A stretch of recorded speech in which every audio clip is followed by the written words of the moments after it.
90 Day Fiancé has aired 9 jam-packed seasons since 2014.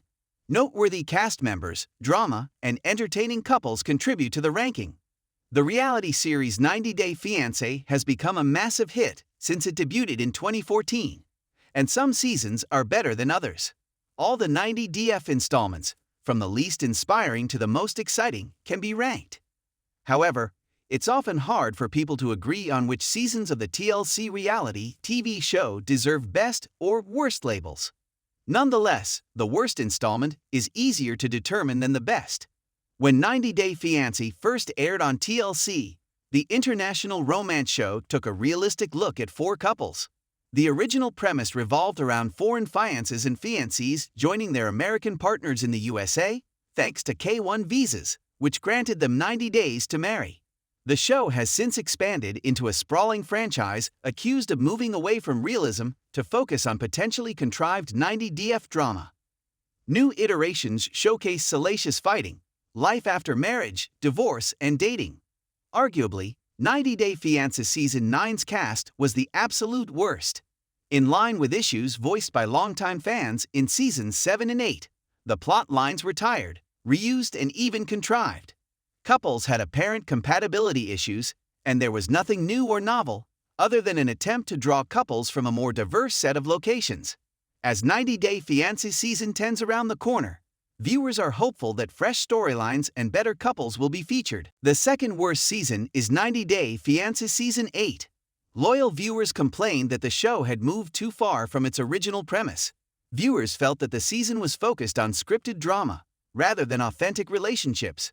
Among the weakest plot lines was the return of Natalie Mordopseva and Mike Youngquist, who aired nothing but repetitive drama.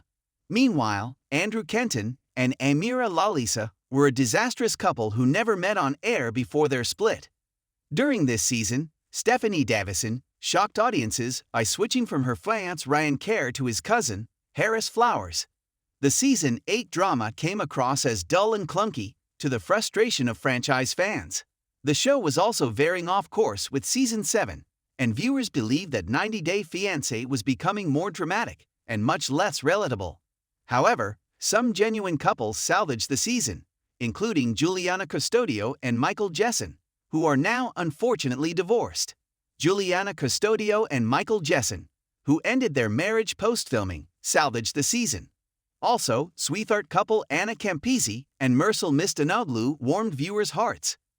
Unfortunately, Season 7 also aired the lousy behavior of Angela Deem and another franchise villain, Tanya Maduro. The installment also showed the start of Mike and Natalie's drama. Overall, when compared to other seasons, the drama was not that entertaining. While the original season was not the one that hooked most audiences, it does earn points for being the most authentic. Curliam Cox stood out as a highlight, thanks to her marriage to Alan Cox. Viewers immediately took to the kind-hearted Brazilian beauty. Couples Mike and Aziza Elashwe and Luis and Aya Gatone also showcased authentic relationships. There wasn't the forced drama that was prevalent in later seasons.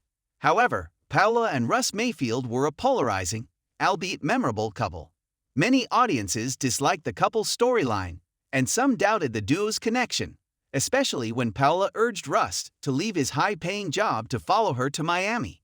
While Season 3 is alright, it loses points for its lack of memorable storylines.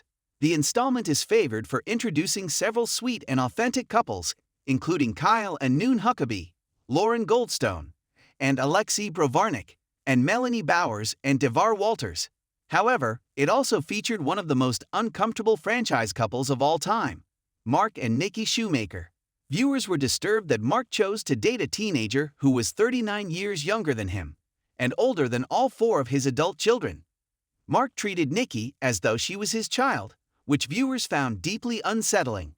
Mark and Nikki filed for divorce in 2022, but have reportedly reconciled. 90 Day Fiancé Season 6 takes spot number 4. Thanks to the powerhouse Brazilian bombshell Larissa Lima, this season was memorable. She went to war with the family of her now ex-husband, Colt Johnson. Franchise regulars Kalani Fagata and Asuelu Pula also debuted, and there was messy drama between Ashley Martson and Jay Smith. The season might have made the top 3 if it weren't for Leda Margaretha and Eric Rosenbrook. Viewers were horrified when Leda kicked Eric's teenage daughter out of their home, and Eric backed his new partner's decision. Leda is a massive franchise villain. Few fans want to see her on TV again. 90 Day Fiancé Season 6 takes spot number 4. Thanks to the powerhouse Brazilian bombshell Larissa Lima, this season was memorable. She went to war with the family of her now ex-husband, Colt Johnson. Franchise regulars Kalani Fagata and Asuelu Pula also debuted, and there was messy drama between Ashley Martson and Jay Smith. The season might have made the top 3 if it weren't for Leda Margaretha and Eric Rosenbrook. Viewers were horrified when Leda kicked Eric's teenage daughter out of their home, and Eric backed his new partner's decision. Leda is a massive franchise villain. Few fans want to see her on TV again. At number 3 is 90 Day Fiancé Season 5. It started the memorable saga of Nicole Nafziger and Azan Tafu, and was noteworthy for its excessive drama and hilarious quotes. Franchise staples, such as David Toborowski and Annie Suwan, Libby Potthast and Andre Castravet, and Molly Hopkins were also introduced during Season 5. Molly's ex-husband Luis Mendez was widely disliked, and the couple aired memorable arguments. Eventually, Molly became a franchise regular known for her humorous commentary. Overall, the season was full of plenty of drama and compelling international romance stories. At number 2 is 90 Day Fiancé Season 4. Arguably, the Season 4 cast is the best of the bunch. The critical couple for many viewers is Anfisa Arkhipchenko and George Nava, who earned the unofficial title of the most explosive franchise duo of all time. However, it also introduced the start of the train wreck Nicole Nafziger and Azan Tafu, and franchise staples Chantal Everett and Pedro Jimeno. Chantal and Pedro went on to star in The Family Chantal, but the couple is now divorcing. Few can forget Anfisa ordering George to fetch her red makeup bag, or Chantal's parents accusing Pedro of harvesting the American dollar by marrying their daughter. Season 4 was packed with drama in all the best ways. Audiences were hooked on following the messy relationships. At number 1 is 90 Day Fiancé Season 2. When it comes to the best season of all time, it is a very close call. Many fans might say that Season 4 has the most impressive array of memorable franchise personalities.